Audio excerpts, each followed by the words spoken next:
जय हिंद दोस्तों। स्वागत है आप सभी का मेरे YouTube channel Sohit defence academy में। दोस्तों आज हम पढ़ेंगे इसमें जीके के मोस्ट 30 इंपॉर्टेंट क्वेश्चन। ये आपके सभी कॉम्पिटिटिव एग्जामों के लिए मोस्ट इंपॉर्टेंट क्वेश्चन होंगे, जैसे कि हो गया आपका RRB NTPC, railway group D, SSC GD, Delhi police constable, UP police constable and SI. ये सभी एग्जामों के लिए ये क्लास मोस्ट इंपॉर्टेंट होगी, तो क्लास को स्किप किए बिना क्लास को अंत तक देखिएगा। और अगर वीडियो अच्छी लगे तो आप मेरे चैनल को सब्सक्राइब भी कर लेना। तो चलिए चलते हैं अपने प्रश्न की ओर। तो ये रहा पहला प्रश्न आपके सामने। राज्यसभा का सदस्य बनने के लिए न्यूनतम आयु होनी चाहिए। ऑप्शन ए 30 वर्ष, ऑप्शन बी 25 वर्ष, ऑप्शन सी 21 वर्ष, ऑप्शन डी 35 वर्ष। तो इसका राइट आंसर हो जाएगा option number A is right answer.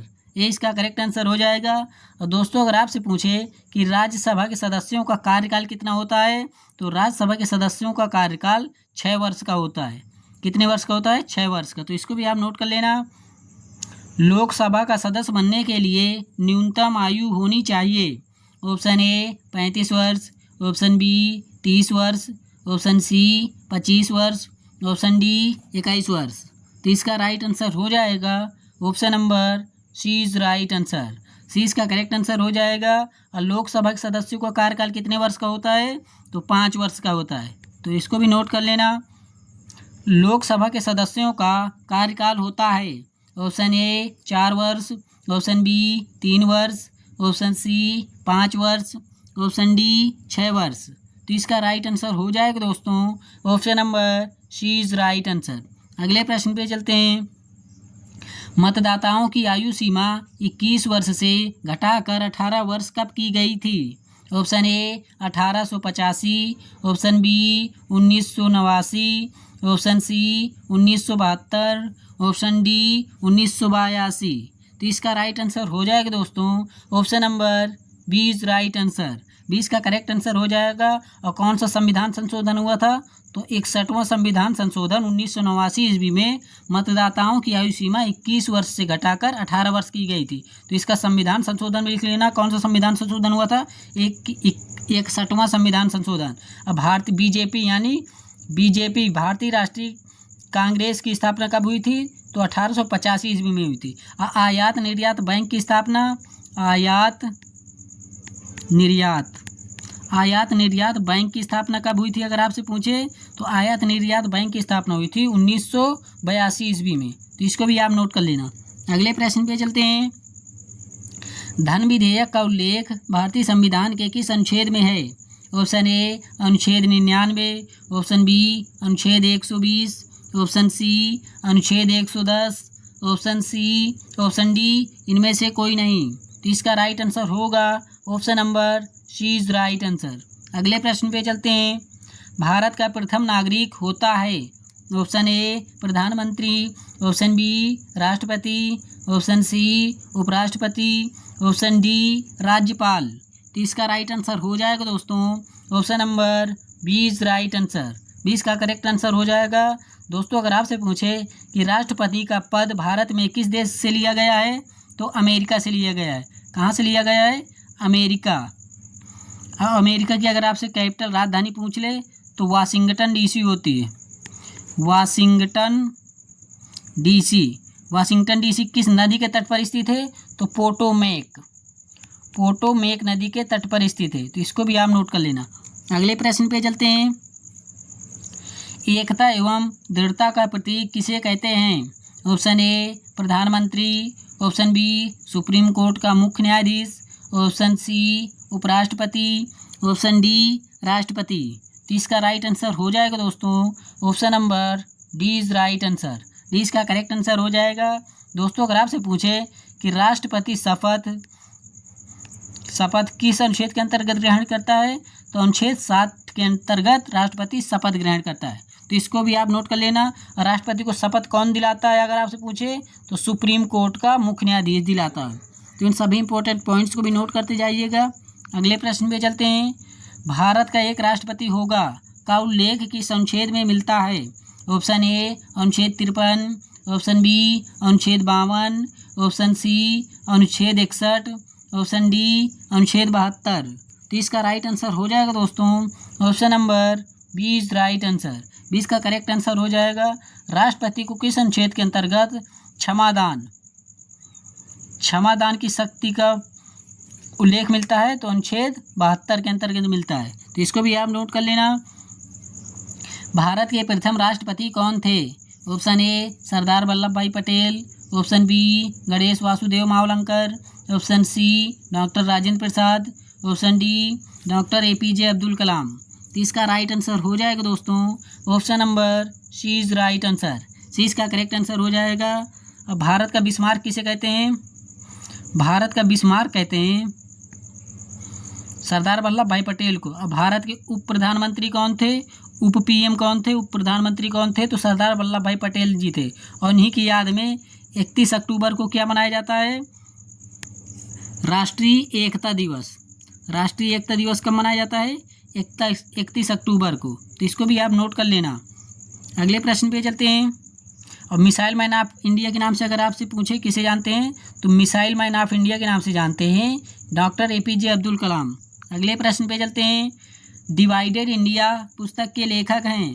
Option A doctor Rajendra Prasad, option B Abul Fazal, option C Radhakrishnan, option D Chakravarti Rajagopalachari. तो इसका राइट आंसर हो जाएगा option number A is right answer. A इसका करेक्ट आंसर हो जाएगा। दोस्तों अगर आपसे पूछे कि भारत के प्रथम शिक्षा मंत्री कौन थे, भारत के फर्स्ट शिक्षा मंत्री कौन थे अगर आपसे पूछे, तो मौलाना अबुल फजल थे। तो इसको भी आप नोट कर लेना। अगले प्रश्न पे चलते हैं। बिहार गांधी के नाम से किसे जाना जाता है? Option A Lala Lajpat Rai, option B Shri Krishna Singh, option C doctor Rajendra Prasad, option D Mahatma Gandhi. तो इसका राइट आंसर हो जाएगा दोस्तों option number C is right answer. C इसका करेक्ट आंसर हो जाएगा। बंगाल केसरी की अगर आपसे पूछे कि बंगाल गांधी किसे कहते हैं, अगले प्रश्न पे चलते हैं। भारतीय संविधान के प्रथम स्थायी अध्यक्ष कौन थे?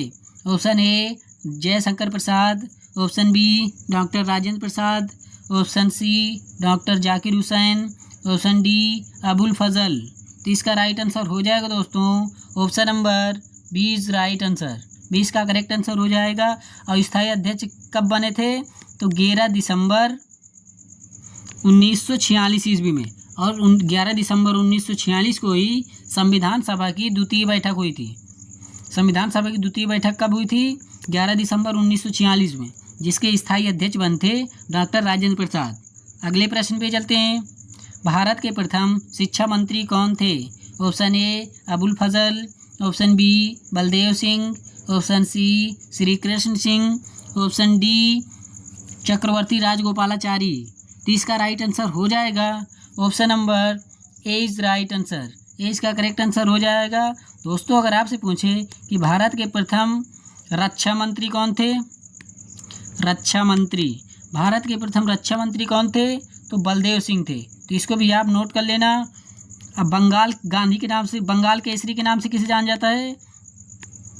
बंगाल केसरी, बंगाल केसरी के नाम से किसे जाना जाता है? तो श्री कृष्ण सिंह को जाना जाता है। तो इसको भी आप नोट कर लेना। अगले प्रश्न पे चलते हैं।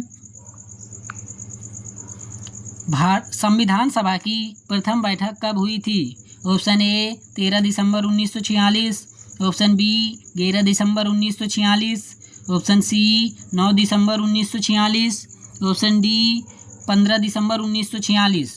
तो इसका राइट आंसर हो जाएगा option number C is right answer. अगले प्रश्न पे चलते हैं। संविधान सभा के अस्थायी अध्यक्ष कौन थे? Option A Sachchidanand Sinha, option B doctor Rajendra Prasad, option C Lord William Bentinck, option D Chakravarti Rajagopalachari. तो इसका राइट आंसर हो जाएगा दोस्तों option number A is right answer. A इसका करेक्ट आंसर हो जाएगा। लॉर्ड विलियम बेंटिक ने सती प्रथा का अंत कब किया था? सती प्रथा का अंत, सती प्रथा का अंत कब किया था? तो 1829 ईस्वी में। किसकी सहायता से? राजा राम मोहन की सहायता से 1829 ईस्वी में सती प्रथा का अंत किया था। अगले प्रश्न पे चलते हैं। तो ये रहा प्रश्न नंबर 16 आपके सामने। सबसे लंबा कार्यकाल किस राष्ट्रपति का रहा है? Option A doctor Zakir Hussain, option B Sarvepalli Radhakrishnan, option C doctor Rajendra Prasad, option D APJ Abdul Kalam. तो इसका राइट आंसर हो जाएगा option number C is right answer. C इसका करेक्ट आंसर हो जाएगा। दोस्तों अगर वीडियो पसंद आ रही हो तो आप मेरे चैनल को सब्सक्राइब कर लीजिए और अपने दोस्तों में भी शेयर कर देना और बेल आइकन को भी ऑन कर लेना ताकि मेरा हर एक नोटिफिकेशन आप तक समय से पहुंच जाए। आप लोग पूरी क्लास नहीं देखते हैं और ना ही छोटे क्रिएटर्स को सपोर्ट करते हैं, तो दोस्तों आप मेरे चैनल को भी सपोर्ट कीजिए। यहाँ से आपके most important question, selected question लिए जाते हैं जो आपके कॉम्पिटिटिव व्यू से मोस्ट इंपॉर्टेंट क्वेश्चन होंगे। तो क्लास के अंत तक बने रहिएगा और क्लास को पूरा देखिएगा दोस्तों, क्योंकि आप बीच में चले जाते हैं और फिर ये रहा प्रश्न नंबर 17। लगातार 2 बार बनने वाले राष्ट्रपति कौन थे? Option A APJ Abdul Kalam, option B Sarvepalli Radhakrishnan, option C doctor Zakir Hussain, option D doctor Rajendra Prasad. तो इसका राइट आंसर हो जाएगा option number D is right answer. अगले प्रश्न पे चलते हैं। संघ की कार्यपालिका शक्ति का प्रमुख कौन होता है? ऑप्शन ए राष्ट्रपति, ऑप्शन बी उपराष्ट्रपति, ऑप्शन सी प्रधानमंत्री, ऑप्शन डी राज्यपाल। तो इसका राइट आंसर हो जाएगा दोस्तों option number A is right answer. A इसका करेक्ट आंसर हो जाएगा। संघ की कार्यपालिका शक्ति का प्रमुख का उल्लेख किस अनुच्छेद में मिलता है? तो आर्टिकल 53 में मिलता है, तो इसको भी नोट कर लेना। अगले प्रश्न पे, भारत के राष्ट्रपति के निर्वाचन का उल्लेख किस अनुच्छेद में मिलता है? ऑप्शन ए अनुच्छेद 53, ऑप्शन बी अनुच्छेद 54, ऑप्शन सी अनुच्छेद 55, ऑप्शन डी अनुच्छेद 56। तो इसका राइट आंसर हो जाएगा option number B is right answer. 20 का करेक्ट आंसर हो जाएगा। अगले प्रश्न पे चलते हैं। भारत का राष्ट्रपति बनने के लिए न्यूनतम आयु होनी चाहिए? ऑप्शन ए 21 वर्ष, ऑप्शन बी 30 वर्ष, ऑप्शन सी 35 वर्ष, ऑप्शन डी 30 वर्ष। तो इसका राइट आंसर हो जाएगा दोस्तों option number C is right answer. C इसका करेक्ट आंसर हो जाएगा। राष्ट्रपति पर महाभियोग लगाया जा सकता है? ऑप्शन ए अनुच्छेद 59, ऑप्शन बी अनुच्छेद 60, ऑप्शन सी अनुच्छेद 58, ऑप्शन डी अनुच्छेद 61। तो इसका राइट आंसर हो जाएगा option number D is right answer. Bharat के राष्ट्रपति पर महाभियोग की प्रक्रिया किस अनुच्छेद के अंतर्गत लगाई जाती है? तो अनुच्छेद 61 के अंतर्गत लगाई जाती है, तो इसको भी आप नोट कर लेना। अगले प्रश्न पे चलते हैं। भारत के राष्ट्रपति का कार्यकाल होता है? ऑप्शन ए 4 वर्ष, ऑप्शन बी 5 वर्ष, ऑप्शन सी 3 वर्ष, ऑप्शन डी 2 वर्ष। तो इसका राइट आंसर हो जाएगा option number B is right answer. 20 का करेक्ट आंसर हो जाएगा। USA अमेरिका के अगर राष्ट्रपति का पूछ ले कार्यकाल कितने वर्ष का होता है, तो अमेरिका के राष्ट्रपति कार्यकाल होता है 2 वर्ष का, तो इसको भी आप नोट कर लेना। भारत के राष्ट्रपति की योग्यताओं का उल्लेख किस अनुच्छेद में मिलता है? ऑप्शन ए अनुच्छेद 58, ऑप्शन बी अनुच्छेद 59, ऑप्शन सी अनुच्छेद 60, ऑप्शन डी अनुच्छेद 61। तो इसका राइट आंसर हो जाएगा option number C B A is right answer. A इसका करेक्ट आंसर हो जाएगा। भारत के राष्ट्रपति की योग्यताओं को उल्लेख किस अनुच्छेद में मिलता है? 58 अनुच्छेद में मिलता है, तो इसको भी आप नोट कर लेना। अगले प्रश्न पे चलते हैं। भारत के राष्ट्रपति के कार्यकाल का उल्लेख किस अनुच्छेद में मिलता है? ऑप्शन ए अनुच्छेद 53, ऑप्शन बी अनुच्छेद 54, ऑप्शन सी अनुच्छेद 55, ऑप्शन डी अनुच्छेद 56। तो इसका राइट आंसर हो जाएगा दोस्तों option number C is right answer. C इसका करेक्ट आंसर हो जाएगा। अगले प्रश्न पे चलते हैं। अमेरिका के राष्ट्रपति का कार्यकाल होता है? ऑप्शन ए 3 वर्ष, ऑप्शन बी 2 वर्ष, ऑप्शन सी 4 वर्ष, ऑप्शन डी 5 वर्ष। तो इसका राइट आंसर हो जाएगा option number B is right answer. अगले प्रश्न पे चलते हैं। राष्ट्रपति किस अनुच्छेद के अंतर्गत शपथ ग्रहण करता है? ऑप्शन ए अनुच्छेद 60, ऑप्शन बी अनुच्छेद 69, ऑप्शन सी अनुच्छेद 153, ऑप्शन डी अनुच्छेद 169। तो इसका राइट आंसर होगा option number A is right answer. A इसका करेक्ट आंसर हो जाएगा। अगले प्रश्न पे चलते हैं। भारत के राष्ट्रपति को शपथ कौन दिलाता है? ऑप्शन ए प्रधानमंत्री, ऑप्शन बी राज्यपाल, ऑप्शन सी सुप्रीम कोर्ट का मुख्य न्यायाधीश, ऑप्शन डी हाई कोर्ट का मुख्य न्यायाधीश। तो इसका राइट आंसर होगा option number C is right answer. अगले प्रश्न पे चलते हैं। भारत के उपराष्ट्रपति को शपथ कौन दिलाता है? ऑप्शन ए राज्यपाल, ऑप्शन बी राष्ट्रपति, ऑप्शन सी महान्यायवादी, ऑप्शन डी लोकसभा का अध्यक्ष। तो इसका राइट आंसर होगा option number B is right answer. 20 का करेक्ट आंसर होगा। अगले प्रश्न पे चलते हैं। क्षेत्रफल की दृष्टि से विश्व का सबसे बड़ा देश है? ऑप्शन ए रूस, option B Canada, option C America, option D जापान। तो इसका राइट आंसर होगा option number A is right answer. A इसका करेक्ट आंसर हो जाएगा। रूस की अगर आपसे राजधानी पूछे तो रूस की राजधानी होती है मॉस्को। तो इसको भी आप नोट कर लेना। अगले प्रश्न पे चलते हैं और आज की क्लास का ये आखिरी प्रश्न होगा। भारत का उपराष्ट्रपति किस अनुच्छेद के तहत अंतर्गत शपथ ग्रहण करता है? ऑप्शन ए अनुच्छेद 153, ऑप्शन बी अनुच्छेद 159, ऑप्शन सी अनुच्छेद 69, ऑप्शन डी अनुच्छेद 72। तो इसका राइट आंसर हो जाएगा option number C is right answer. C इसका करेक्ट आंसर हो जाएगा। दोस्तों अगर आपसे पूछे कि भारत का राज्यपाल किस अनुच्छेद के अंतर्गत शपथ ग्रहण करता है, तो अनुच्छेद 159 के तहत शपथ ग्रहण करता है। तो दोस्तों वीडियो अगर पसंद आई हो तो मेरे चैनल को सब्सक्राइब कीजिए और अपने दोस्तों में भी शेयर कीजिए। मिलते हैं ऐसी अगली क्लास में, तब तक के लिए जय हिंद, जय भारत, वंदे मातरम, जय हिंद।